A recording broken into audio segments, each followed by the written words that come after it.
কথা বলার পর আমাদের জোটের বা বিভিন্ন সংগঠনের যারা কথা বলার সুযোগ পাননি তাদেরকে সুযোগ দেওয়া হবে, তারা প্রস্তুত থাকবেন। এখন কথা বলবেন আমাদের চিন্ময় কৃষ্ণ দাস ব্রহ্মচারী মহারাজ।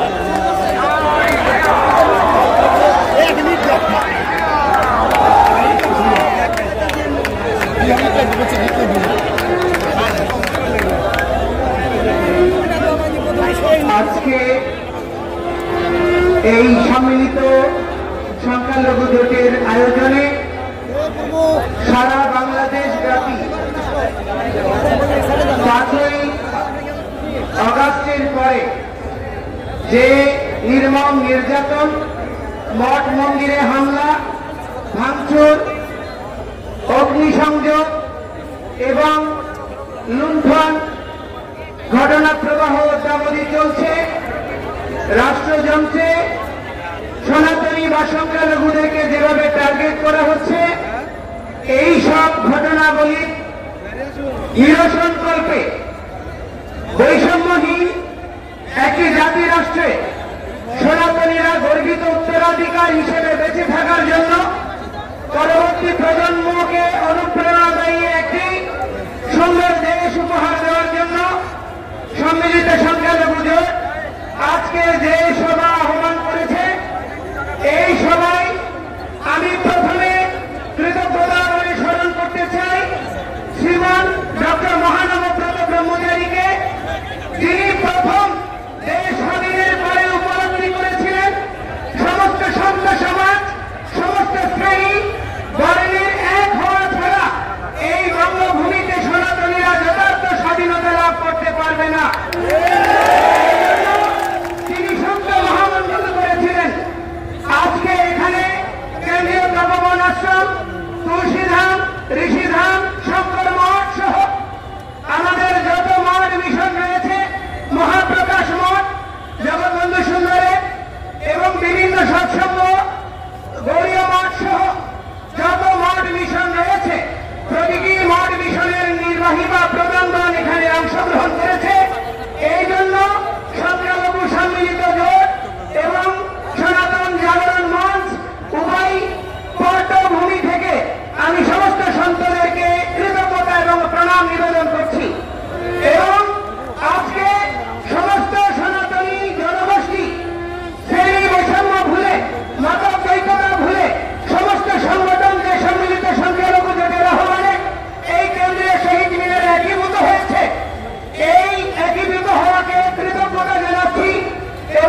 কিন্তু আজকে দুর্ভাগ্যের বিষয়, আমাদের বাংলাদেশের রাজনীতির নামে শুধুমাত্র ক্ষমতা দখল, অর্থ লোপাট এবং জনসাধারণকে শোষণ করা ছাড়া আর ভালো কিছু আমরা গত 53 বছরে পাইনি। একটা জিনিস মনে রাখবেন, এই পরিণতি খুব ভালো দিকে যাচ্ছে না। আমরা একটি অসাম্প্রদায়িক বাংলাদেশের স্বপ্ন দেখার জন্য দেশ স্বাধীন করেছিলাম।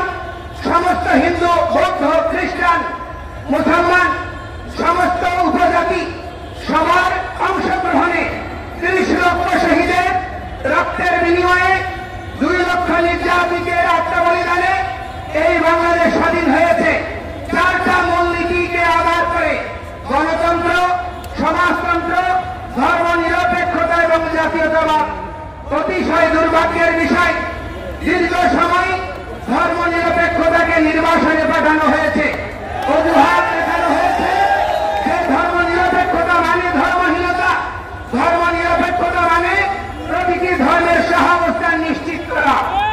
এই সত্যটি অনুধাবন করতে না পারার জন্য কেউ এইটি নির্বাসনে নেওয়ার প্রচেষ্টা করেনি। এটি বুদ্ধিদীপ্ত একটি প্রচারণা। বাংলাদেশের তথাকথিত সুশীল সমাজ, তথাকথিত জ্ঞানীরা এবং তথাকথিত কিছু মিডিয়ার যৌথ প্রচারণায় ধর্ম নিরপেক্ষতাকে ধর্মহীনতা হিসেবে উপস্থাপনের প্রচেষ্টা হয়েছে,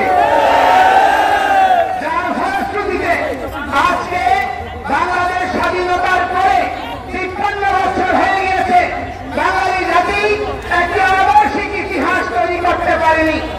বাঙালি জাতি একটি প্ল্যাটফর্ম তৈরি করতে পারেনি।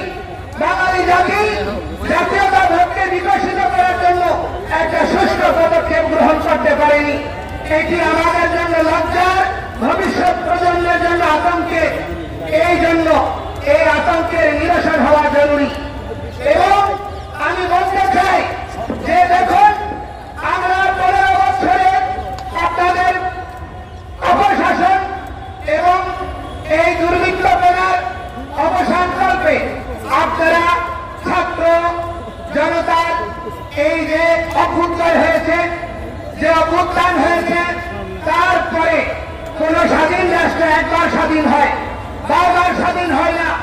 কিন্তু এই স্বাধীনতা কেন আমরা ধরে রাখতে পারিনি? এই দেশে কেন সাম্প্রদায়িকতা, দুর্নীতি, ক্ষমতা লিপ্সু মানসিকতা বিকশিত হয়েছে? এর জন্য দায়ী দায়িত্ব কোন রাজনৈতিক দল এড়াতে পারে না। আমি বলতে চাই, এর জন্য কোন শিক্ষাবিদ এড়াতে পারি না। কারণ আমাদের প্রত্যেকের মধ্যে লেজুর ভিত্তির মানসিকতাই আজকের এই বিপর্যয় নিয়ে এসেছে। ছাত্র জনতাকে মাঠে নামতে হয়েছে। তো সেই স্বাধীনতা আপনারা নতুন করে উপভোগ করতে চাইছেন। কাকে পরাধীন করে, কাকে পরাস্ত করে? যেই পরাস্ত করেছেন আধুনিকতাকে, দুর্বৃত্তপনাকে, সেই দুর্বৃত্তপনা এখন দেশের প্রতিটি প্রান্তরে ছড়িয়ে পড়ছে। আজকে প্রতিটি সনাতনীরা, সংখ্যালঘুরা, প্রহরীরা অনিরাপত্তার মধ্যে দিন অতিবাদ করছে। আমাদের নিরাপত্তা নাই, হুমকি আসছে প্রতিটি মুহূর্তে। কিছুক্ষণ আগে জানলাম ভোলাতে সার্কুলার রোডে ধীরেন রায়ের পূজা কমিটির পূজা বন্ধ করে দেওয়া হয়েছে। বিভিন্ন জায়গায় পূজা বন্ধ করে দেওয়া হচ্ছে, প্রতিমা ভাঙচুর হচ্ছে, মঠ মন্দির ক্ষতিগ্রস্ত করছে, চাঁদাবাজি চলছে, শ্লীলতাহানি হচ্ছে। এখন প্রশ্ন হচ্ছে, সংখ্যালঘু কারা? চূড়ান্ত সংখ্যালঘু হচ্ছে দুর্বৃত্তরা। বাংলাদেশের অধিকাংশ মানুষ অসাম্প্রদায়িক, বাংলাদেশের অধিকাংশ মানুষ ভালো, বাংলাদেশের প্রতিটা মানুষ ধার্মিক।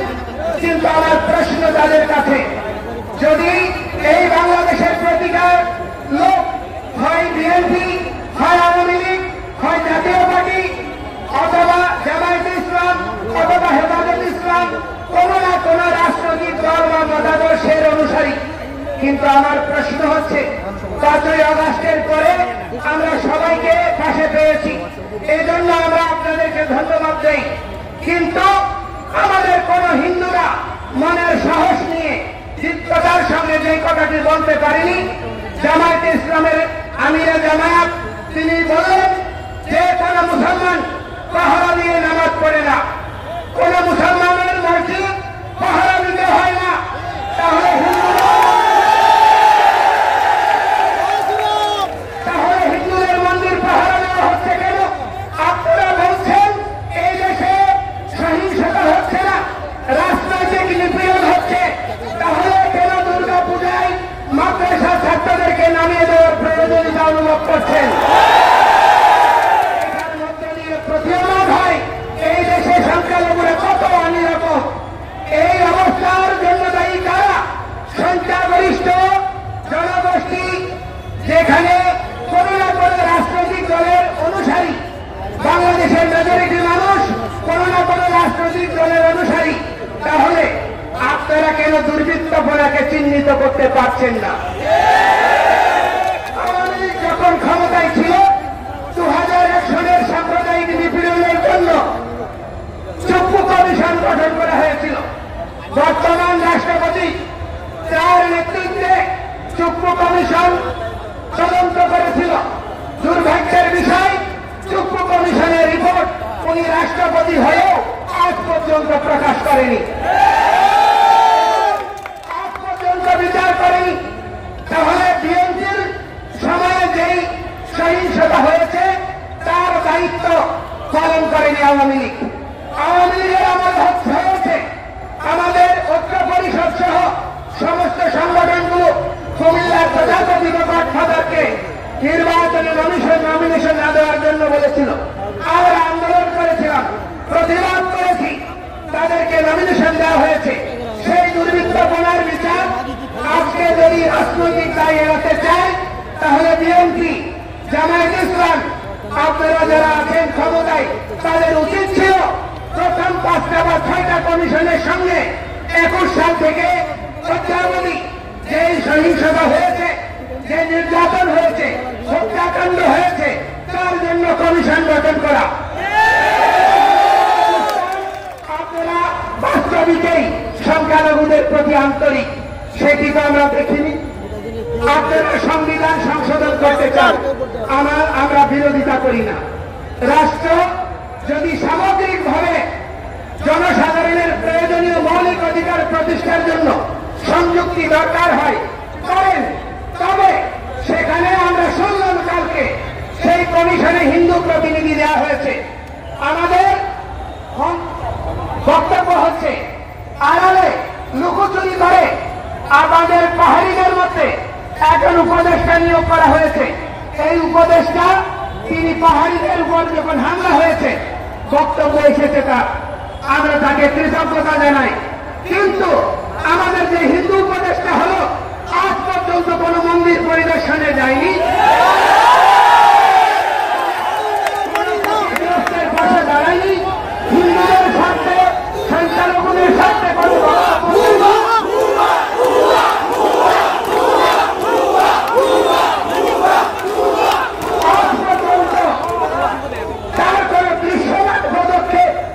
আন্দোলনরত কর্মীদের সঙ্গে আলোচনা করতে দেখিনি।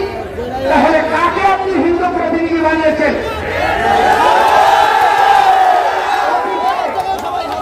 যত ধর্মীয় সংগঠন ছিল তাদেরকে রাজনৈতিক ভিত্তির প্রতিষ্ঠানে পরিণত করা হয়েছে। কারণটা কি? যারা ছাত্র ইউনিয়ন করেছে, যারা কমিউনিস্ট করেছে, যাদের ধর্মীয় অনুভূতি নাই, সেই সমস্ত তথাকথিত বুদ্ধিজীবীদেরকে হিন্দুদের নেতা বানানো হয়েছে। তার বদৌলতে আজকে সনাতনী সমাজের প্রতি সংবেদনশীল কোন বিষয় নিয়ে তাদের যথার্থ পদক্ষেপ আমরা দেখিনি। এই জন্য আমরা এই ধরনের কোন ব্যক্তিকে কমিশনে অন্তর্ভুক্তি হলে আমরা সংখ্যালঘুরা সেই ধরনের পরিবর্তন মানব না। আমাদের কাছে আলোচনা করে আমাদের এই সকলের সম্মতিক্রমে যথাযথ ব্যক্তিকে যদি এই কমিশনে অন্তর্ভুক্ত করা হয় এবং ধর্মীয় বিষয়ে কোন না কোন সাধু সন্তকে সেখানে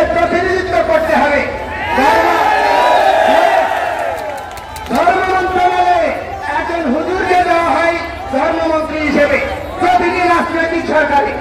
তাহলে হিন্দুদের প্রতিনিধিত্ব করার জন্য অবশ্যই অরাজনৈতিক এবং ধর্মীয় ব্যক্তিত্বের উপস্থিতি আবশ্যক। এবং আমরা বলতে চাই সেই ধরনের পরিকাঠামো এবং সেই ধরনের মানসিকতা আমাদের প্রতি আপনাদের আন্তরিকতাকে প্রমাণ করবে। আমরা কথাই নয় কাজে বিশ্বাস করতে চাই। ৫৫ বছর বঞ্চিত হয়েছি, বহু বছর মাঝে নেমেছি। এখন সমস্ত সাধুরা ধ্যান তপস্যা ছেড়ে মঠ মন্দির ছেড়ে তারা রাস্তায় নেমেছে। আমাদেরকে হুমকি দেওয়া হচ্ছে বোমা হামলা, আমাদেরকে হুমকি দেওয়া হচ্ছে হত্যা, আমাদেরকে হুমকি দেওয়া হচ্ছে জেলে নেওয়া। এই ধরনের হুমকি ধামকিতে, দেশ ত্যাগের হুমকিতে আমাদেরকে দমিত করা যাবে না।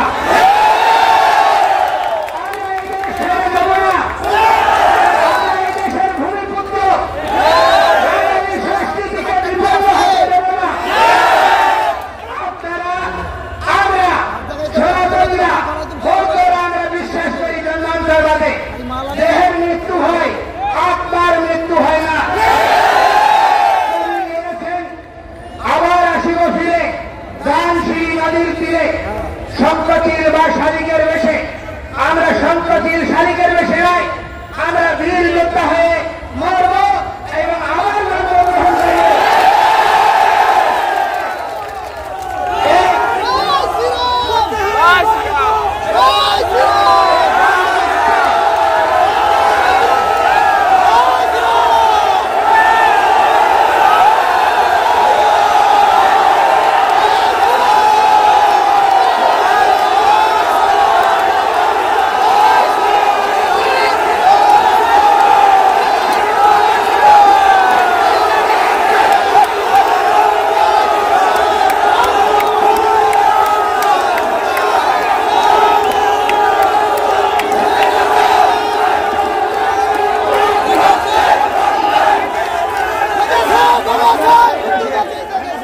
আপনারা মা ভগবতী দুর্গার পূজা করছেন।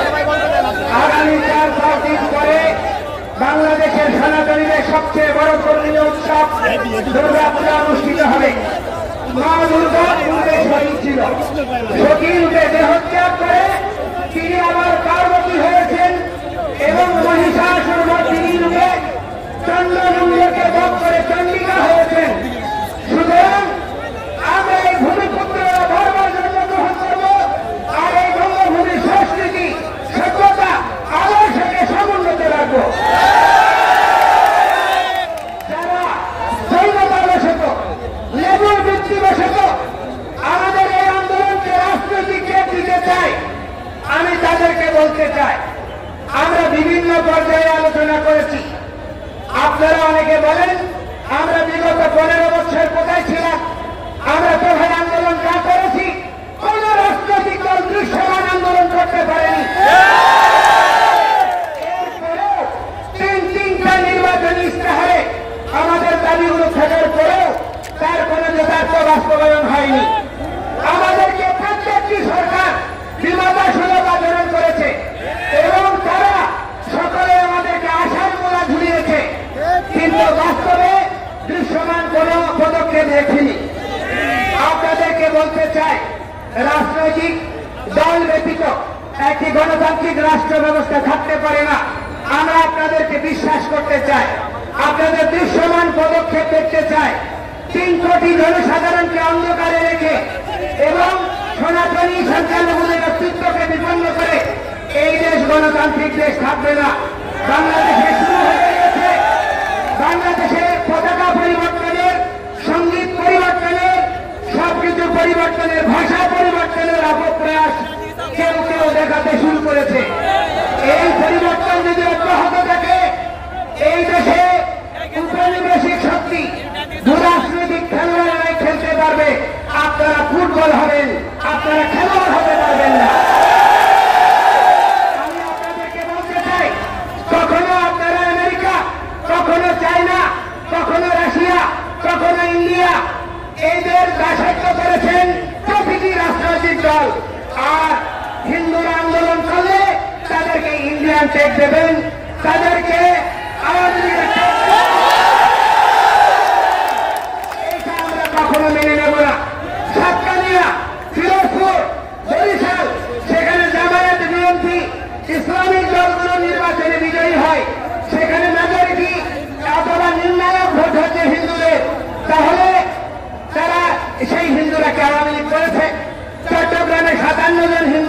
লীগের সঙ্গে যুক্ত, 213 জন বিএনপির সঙ্গে যুক্ত। তাহলে আমাদেরকে কি কারণে ইচ্ছাকৃত ভাবে দলীয় ত্যাগ দিচ্ছেন? এবং অতিশয় দুর্ভাগ্যের বিষয়, একজন সমন্বয়ক বলল আমরা দুর্গতি ডেকে এনেছি হিন্দুরা নৌকাকে ভোট দিয়ে।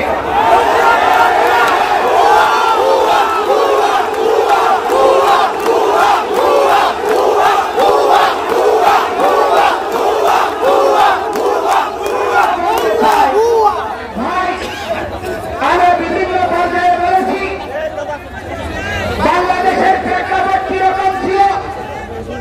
জামায়াত ইসলামীর মতো একটা ইসলামিক আদর্শিক দলের নেতা হয়েও টাকা দিয়ে ছাত্রলীগের পথ কিনে নিজের পিঠ বাঁচাতে হয়েছে। আজকে যেই সমন্বয়করা বলেছে আমরা নৌকায় ভোট দিয়ে দুর্গতি টেনে এনেছি, আপনারাই তো আপনি আওয়ামী লীগ নেত্রীর সঙ্গে ছবি তুলে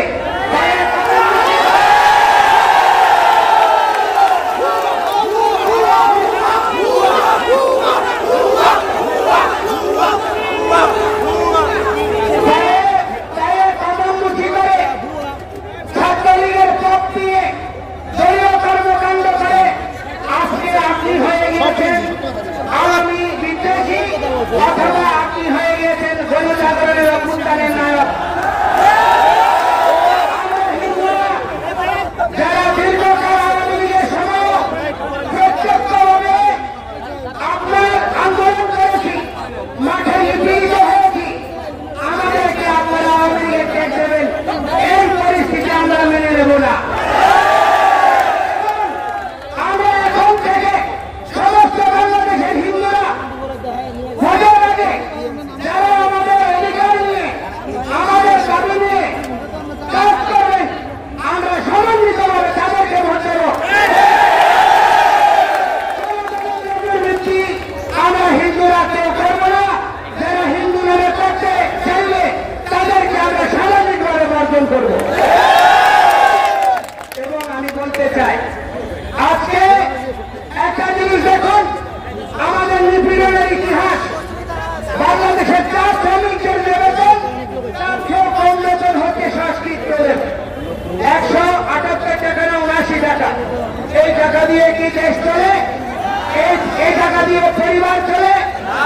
অথচ আমাদের সংস্কৃত দলগুলোকে ধ্বংস করা হয়েছে। কিন্তু পাশাপাশি আমরা এটাকে মন্দ বলবো না, ইসলামিক শিক্ষা ব্যবস্থাগুলো বিকশিত হচ্ছে, মাদ্রাসা শিক্ষাকে মাস্টার্সে সমমান দেওয়া হয়েছে, বৃহত্তর জনগোষ্ঠীকে রাষ্ট্রযন্ত্রের অংশ করা হয়েছে। এটাকে আমরা বিরোধিতা করি না, কিন্তু এটাকে সমর্থন করি মানে এই নয় আমি আমার অধিকার পরিত্যাগ করব। সংস্কৃত এবং পালির অধিকার, এই ভোটগুলোকে যথার্থ বাস্তবায়ন করে রাষ্ট্রযন্ত্রে আমাদের নৈতিক অধিকার, বেঁচে থাকার অধিকারকে মেনে নিতে হবে। আর আমি আপনাদেরকে একটি কথা বলতে চাই, দুর্গাপূজা এসেছে, আমার কাছে বিভিন্ন পর্যায় থেকে আমি তথ্য পাচ্ছি এই দুর্গাপূজা নিয়ে আরেকটা রক্তাক্তের ঘুষের ফাইসারা করছে বিভিন্ন রাজনৈতিক গোষ্ঠী। এই জন্য এবার কোন হিন্দু আপনারা পূজাতে বেড়াতে যাবেন না, কোন হিন্দু ডিজে বাজাবেন না, কোন হিন্দু অতিরিক্ত লাইটিং করে অন্যের পকেট ভারী করবেন না। টাকা দিয়ে যুবকদেরকে খাবার দিয়ে তাদেরকে পরিপোষণ করে তাদেরকে প্রতিটি মন্দিরকে সুরক্ষার ব্যবস্থা করবেন। বলতে চাই যে এই এবারের পূজায় কোন পূজা মণ্ডপ যেন ক্ষতিগ্রস্ত না হয়, প্রতিটি হিন্দু নরনারী দ্বিতীয়বার যেন বলতে না হয়, আপনারা সংযুক্তভাবে পালাক্রমে পাহারা দেবেন এবং প্রতিটি পূজা মণ্ডপে অবশ্যই সিসি ক্যামেরা লাগাবেন এবং আপনারা এই সিসি ক্যামেরা লাগাবেন তো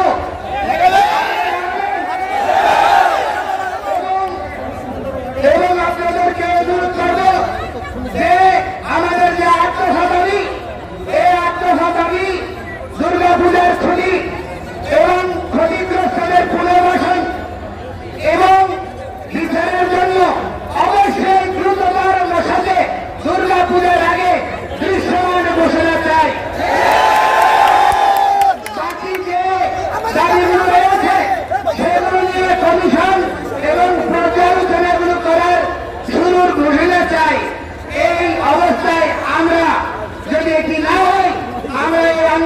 মাঠ ছাড়বো না।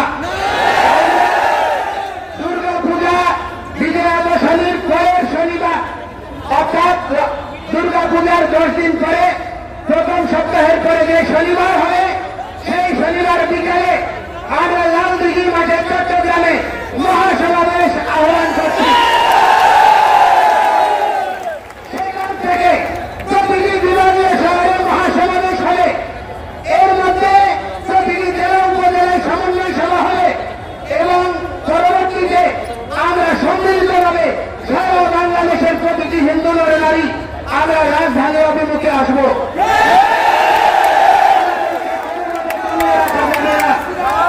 আমরা আপনাদেরকে বলতে চাই যে আমরা বর্তমান সরকারের মাননীয় উপদেষ্টা উনি নোবেল বিজয়ী, আমাদের চট্টগ্রামের গৌরব, বাংলাদেশকে আপনি অনেক পৃথিবীতে আপনি পরিচিত করেছেন। আপনার কৃতিত্বের জন্য আমরা ধন্যবাদ কৃতজ্ঞতা জানাই, গর্ববোধ করি।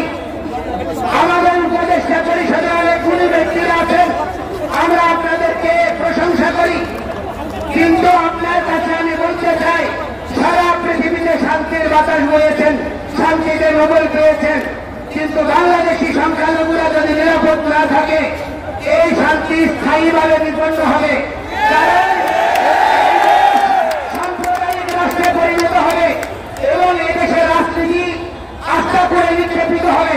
এই জন্য গণতন্ত্রের জন্য, সহাবস্থানের জন্য, প্রতিটি ধর্মাবলম্বীর বেঁচে থাকার, প্রতিটি সংস্কৃতির মানুষের বেঁচে থাকার অধিকারকে আপনি সমুন্নত করার দৃশ্যমান উদ্যোগ গ্রহণ করুন। আমরা আপনার সঙ্গে থাকবো এবং প্রগতিশীল একটি দেশ বিনির্মাণে সনাতনীরাও বলিদান দিয়েছে, অতীতে ছাত্র আন্দোলনেও দিয়েছে, ভবিষ্যতেও দেবে। কিন্তু আমাদের ন্যায্য অধিকারকে, ন্যায্য দাবিকে, ন্যায্য আন্দোলনকে বিপদগ্রামী করবেন না, বিভ্রান্ত করবেন না।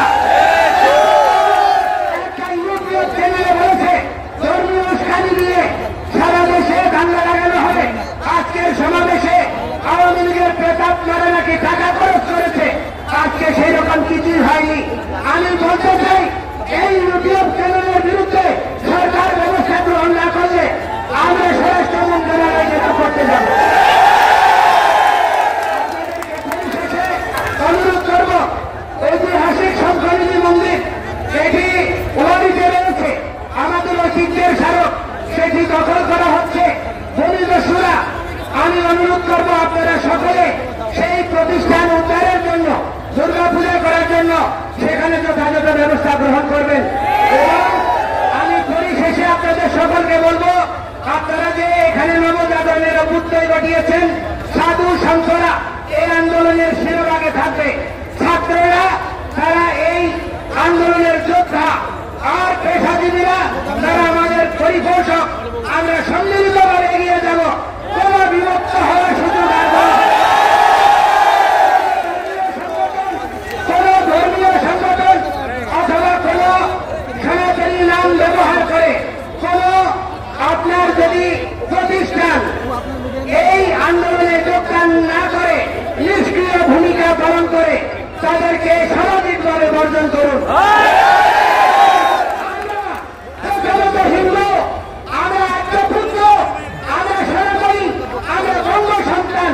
সুতরাং কোনোভাবেই আমাদের ন্যায্য অধিকার চাওয়াকে রাজনৈতিক কেক লাগাবেন না। অতীতে আমার মুসলমান ভাইদের আন্দোলনকে, ইসলামী আন্দোলনকে জিহাদি, জঙ্গি অথবা পাকিস্তানপন্থী টেক দিয়েছে। এই টেক দেওয়ার সংস্কৃতি আমি সবাইকে অনুরোধ করব, স্থায়ীভাবে বর্জন করুন, সম্মিলিত দেশ গঠন করুন এবং আমরা প্রগতির দিকে এগিয়ে যাব। এই অগ্রযাত্রায় আপনারা সবাই সামনে থাকবেন তো?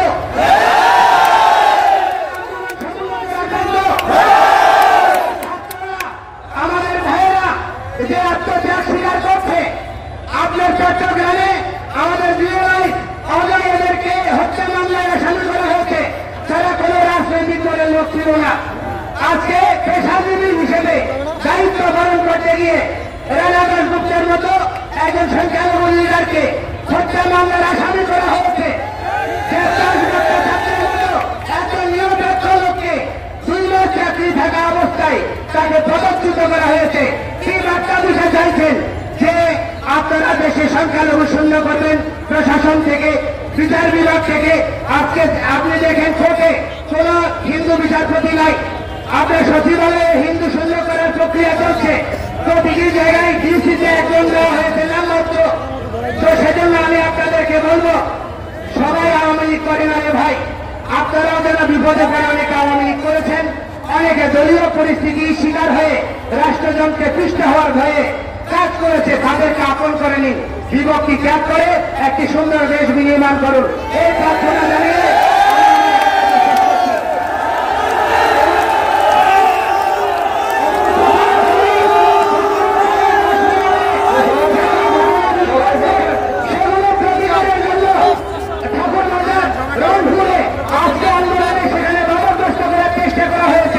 আমি প্রশাসনকে অনুরোধ করবো এগুলো বন্ধ করুন।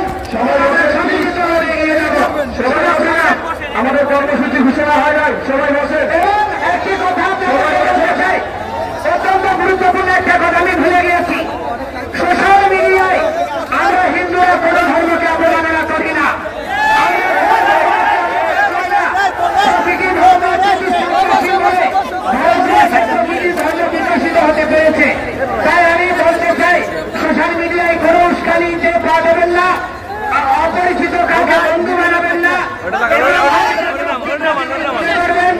এবং ফেসবুক কর্তৃপক্ষ সহ অনেকে আমাদের বর্তমান আন্দোলনকে নিরুৎসাহিত করার জন্য তার রিস্ক কমিয়ে দেওয়া হচ্ছে।